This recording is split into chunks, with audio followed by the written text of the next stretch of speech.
At eto na nga mga ka-review, nagkakabukingan na dyan sa Bucor, no? Dito sa ginagawang Senate hearing mga ka-review. Eto, pasadahan po natin ang balitang ito mula po sa ating paboritong ka-BBM News PH. Sa wakas, Michael Catarohan na paamin ni Senator. Yan ha. Anomalya sa Bucor ibinunyag. Katapang nagulantang. Yan mga ka-review, patungkol po riyan ang ating bibigyan ng reaksyon, komento or kritisismo kung meron man po. Pero bago po natin simulan yan, kung bago ka pa lang at di pa po nakapag-subscribe, please pa-subscribe naman po. At palike na rin po ng video ito mga ka-review. Maraming salamat po.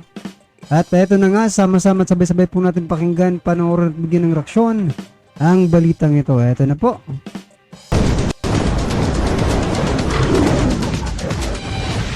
Mga ka-BBM, sa wakas, humarap na sa Senado ang controversial na PDL na si Michael Cataroha. Dito ay eksklusibong inuwento niya ang kanyang ginawang pagtakas sa New Bilibid prisons. Paano mo ginawa ito? Pumasok ka sa truck ng basura? Pumasok ka sa basurahan? Pumasok ako kay ilalim ng truck. Sa ilalim ng truck, pumasok ka? Opo. Pinag-aralan mo na, nakasya ka doon sa ilalim So ng dito mga ka-review, hindi na po si Cataroha pwede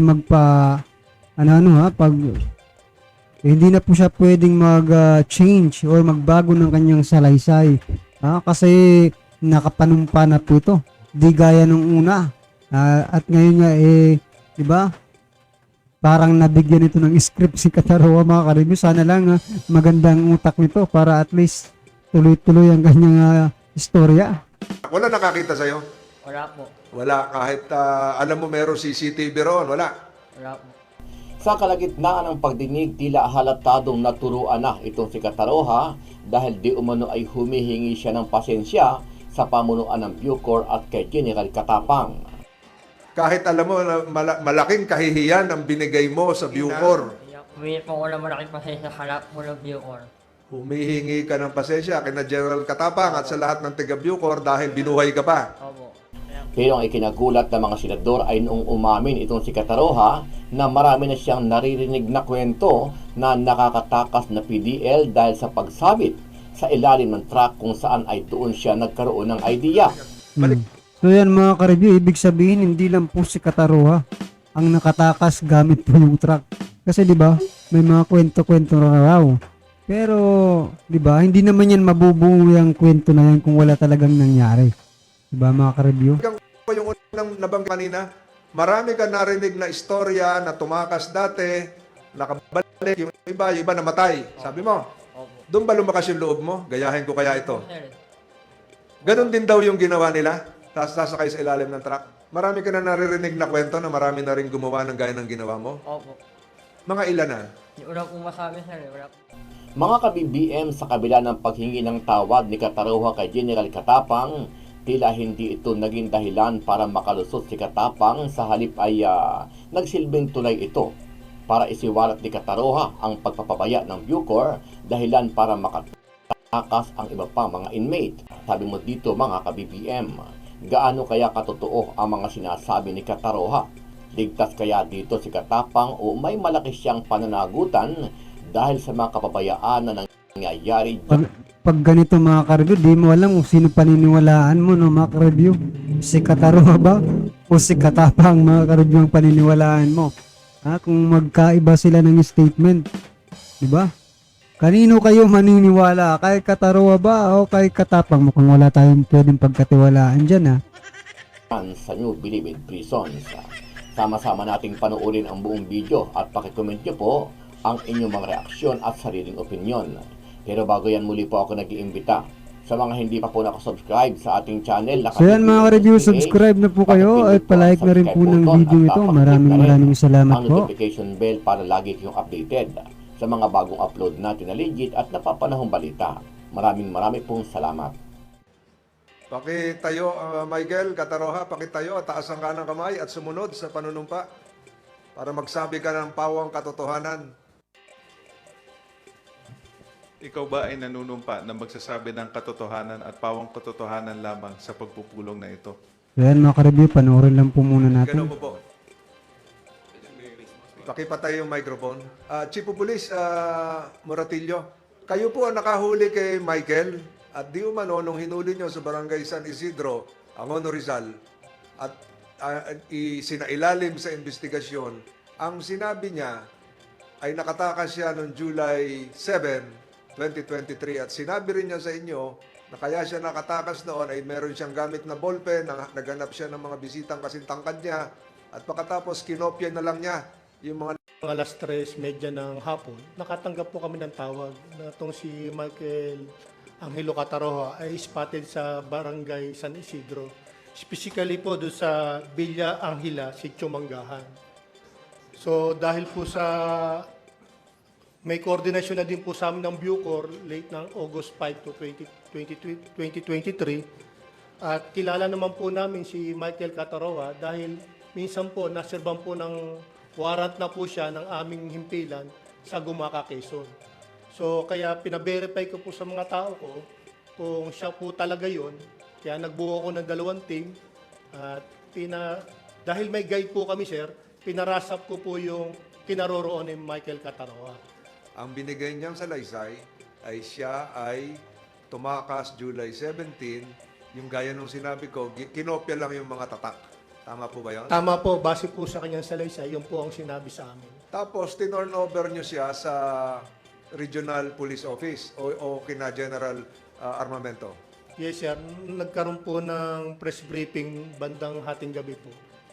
Minimaintain niya yung kanyang salaysay na siya ay tumakas sa pamamagitan ng pagkopya ng rubber stamp gamit ang isang ballpen. Tama po sir. Hanggang dinala niyo sa So yan po mga karabyo, no? Yun po yung unang statement ni Cataroha kung paano po siya nakatakas. Pero nang nahuli na po siya at na-turn over na sa Bucor, nag-iba po agad yung ano niya, statement kung paano siya nakatakas. At eto na nga, binidyuhan pa nila Katapang na, diba, yung nasa basurahan ng truck. O, yan na yung paninindigan daw nila. sa Regional Police Office, ganun pa rin ang kanyang versyon. Nung dinala po namin siya during inquest proceeding po sa provincial prosecutor. Nung Inquest tinanong- ito kasi may bagong kaso, evasion of sentence. Yes sir. Nung dinala sa inquest, ano nangyari? Nung tinanong po siya ni Fiscal Jaime ko kung paano siya nakatakas, sinabi naman niya po na sumabit po siya sa truck ng basura palabas. Ilang araw yon pagkatapos ng unang salaysay? The day before po. Doon nga nakausap din ng magulang. Opo. Nag-iba na yung kwento niya. So, hindi na siya sumabit na sa ilalim ng truck. Opo, sumabit na po daw May siya sa kopya ilalim. kayo nung unang salaysay niya? Actually po, hindi naman po namin siya kinuha ng salaysay dahil wala naman siya abogado.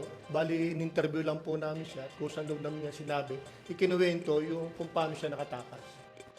Tatanungin ko ngayon, General Katapang. General Katapang, kailan nyo huling nabalitaan na, unang nabalitaan na nahuli na si Michael Cataroha at paano po ito sinurrender sa inyo ng ating kapulisan? Ang alam po namin, August 15 ata, o nung nag-turn over dito sa amin, of course, nag-request ako ng kung pwede ma-turn over, but sabi nila, there are certain procedures na kailangan gagawin. Pinabayaan ko naman po. And then, of course, nag-coordinate kami at na-transfer po nung gabi na yon si PDL Cataroha. So, General, tuwing magkakaroon ng hearing siya, yung pangalawang kaso, yung evasion of sentence, lalabas uli ito.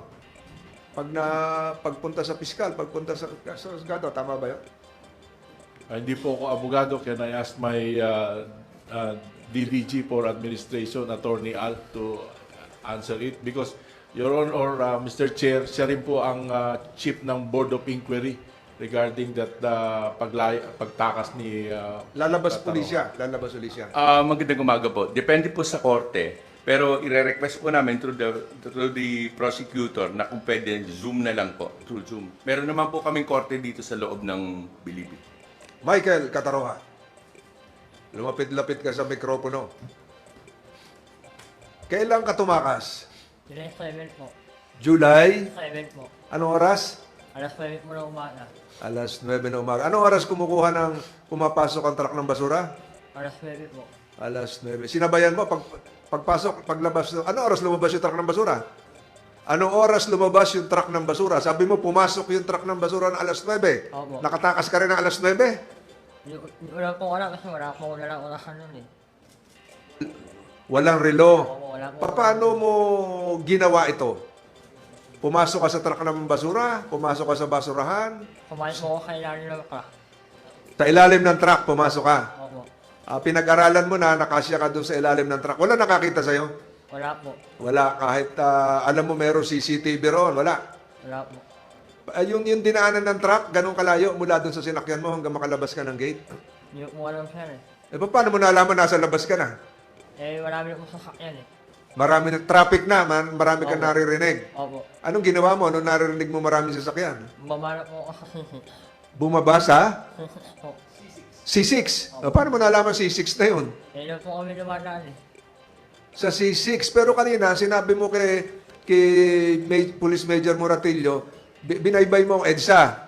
Malayo ang EDSA sa C6. Oo po ka eh. Hindi totoo yung EDSA. Hindi po eh. Ay, yung nagsinungaling ka sa kapulisan. Opo. May kaso rin yun. Alam mo? So, anong totoo? Sumakay ka, bumaba ka sa C6. Pagbaba mo ng C6, Doon po ako naglakad, pauwi po ako ng polo. sumakay ka. Naglakad ka, pauwing Antipolo. Opo. Binaybay mo yung Laguna Tibay. Opo. Ba't mo nalaman na hanggang doon ba ang destinasyon ng truck? Yung wala kasi doon po lumayan yung kalaki. Hindi ko maipakiulit. Doon po kasi lumayan yung kalaki. Doon dumaan yung truck. Opo. Kakilala mo yung driver? Hindi po. Kakilala mo yung pahinante? Hindi rin po. Anong suot mo? Ganyan din? Nakaubad na po. Nakahubad ka, nakashorts ka na lang. Opo. Tuloy ka na sa Angono. Kahit na polo po. Antipolo, tapos tinuloy mo ang Angono, hindi na. Hindi na po. Saan ka naman tumambay sa Antipolo? Kautyo po. Sa? Kautyo painaan. Ba't may kakilala ka ron? Wala po. So palakad-lakad ka doon, nakahubad ka lang. Nakalamit na po. Saan ka naman nakakuha ng damit? Kakaibigan po. May kaibigan ka doon. Sino yung kaibigan mo? Yasme po. Ano yung PDL din dati? Hindi po. Ano yung Yari yung kaibigan kamag-anak nito. mo, barkada mo? Kaibigan lang po. Meron ba nag-utos sa'yo para tumakas ka? Wala po. Kusang loob ka lang tumakas? Opo. Bakit ka naman tumakas? Sobrang bulyo po. Ha? Sobrang bulyo po. Wala akong dalaw. Wala kang dalaw, nainip ka, Opo. naburyong ka. Opo. Doon ba habang nasa loob ka, may mga nabalitaan kang tumatakas din? Hindi ko alam sir eh. Ha? Hindi mo alam. Meron bang nag-udyok sa'yo na may gagawin ka sa labas pag tumakas ka? Wala po. Binayaran ka ba? Wala po. Kusang loob ka lang. Opo. Kusang loob ka. Ang ibig mong sabihin, na matagal mo na napag-aralan ng sistema rito, alam mo kung paano makalabas. Hindi po. Ay, wala ka ba nakita sa ilalim ng truck na mga salamin? Wala po. Hindi ginagawa rito? Yung salamin, may salamin para tingnan yung ilalim? Wala po. Wala kayo kaya. Wala ka rin nakita aso? Wala po. Wala ka rin dinaan ng humps? Meron po. O hindi ka sumabit? Hindi ka tumama sa humps? Wala. Naikot yung propeller. Opo. Naikot yung propeller ng truck. Hindi ka tinamaan? Malayo po. Ilang minuto ka mula nung sumabit sa truck hanggang makarating ng C6? Ilang oras? Oras po. Ilang oras? Wala po alam eh. Hindi ka nangalay pagkapit doon? Hindi po. Ano ba, nagtali ka o ano? Nakahiya po. Paano ka higa doon? Nakasandal po. Nakahiga, nakasandal. Saan? Sa molye? Chassis. Di ba mainit yung chassis? Hindi po. July 7. July 7, may bagyo. Wala po. Wala? Tingnan natin sa ano. So, ibig sabihin mga ka-review, napakaluwag po talaga ng pamumuno ni Katapang dyan mga ka-review. Kasi isipin mo truck ng basura, hindi man lang chine-check, di ba? Hindi man lang chine-check ng mga salamin or pinaamoy sa aso. Kung meron bang, di ba? Ibig sabihin talagang may lapses talaga si Katapang dito. Di ba? Kasi dapat binamanduan niya yung mga guard nila nga, ganito ang gawin ninyo. Ha? Di ba? Para hindi tayo matakasan. Committee Secretary, tingnan mo yung record ng Pag-asa ko. Ano yung, alam ko, bumabaha pa noon. Tingnan natin yon. So, mamaya, sasamahan mo ang committee ito. Ituro kung saan ka nagsimula hanggang saan ka makaalis. ng gate nito. Alam mo ba kung nakalabas ka na ng bilibid? Opo. Alam pa, no? Narinig mo kumalampag yung gate, yung trangka? Opo. Ano narinig mo? Nakalabas ako ko ng bilibid. So, mula nung sumampa ka sa ilalim ng truck hanggang makalabas ka ng gate, ilang oras? Minuto po. Anak niya oras po. Puno na kagad ng basura. Opo. So, bago ka sumakay, hindi, ang sabi mo kanina, yung truck ng basura dumating na alas 9, puno na. Opo.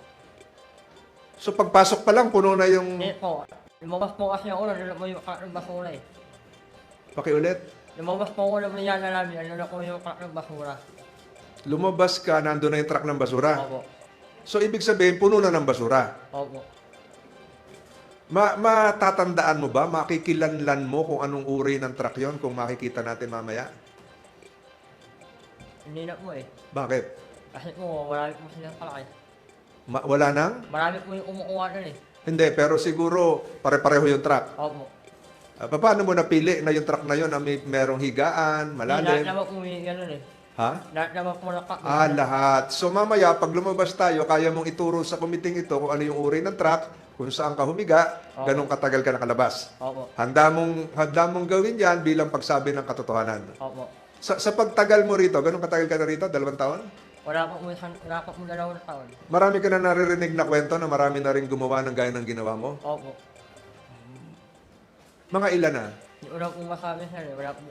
So, yung mga nababalitaan mo habang kumakain, nagkwento-kwentuhan kayo sa Bisaya, nagsusultihan, nakabalik sila? Yung una sir eh, bali... Pakain na po eh. Patay na? Hindi ba na po, pinapakay. Pag nakalabas pa, patay na. Opo. Kaya hindi na nakabalik. Opo. Eh bakit ginawa mo pa lumabas din kung alam mo pinapatay yung iba? Pakalamat nga po, binuhay po nila ako eh. Nagpapasalamat ka, binuhay ka nila, binuhay ka ng ng Angono Police, lahat. Opo eh. Kahit alam mo na malaking kahihiyan ang binigay mo sa Bucor. Kaya po eh. Kaya umihi po ako na kasi sa kalap mo ng Bucor eh. Humihingi ng, Umihi po ako na malaking kasi sa kalap mo ng Bucor. humihingi ka ng pasensya kina General Katapang at sa lahat ng taga Bucor dahil binuhay ka pa. Opo. Kaya kung sakali po makakount niyo po ako, pasensya na po kayo. Kung sakaling, Kung sakali po makakount po nila ako, eh, mababago po. kung patatawarin kami, bago kang kaso, yung evasion of sentence, mag-hearing, pinag-uusapan natin yan. Balikan ko yung unang nabanggit mo kanina.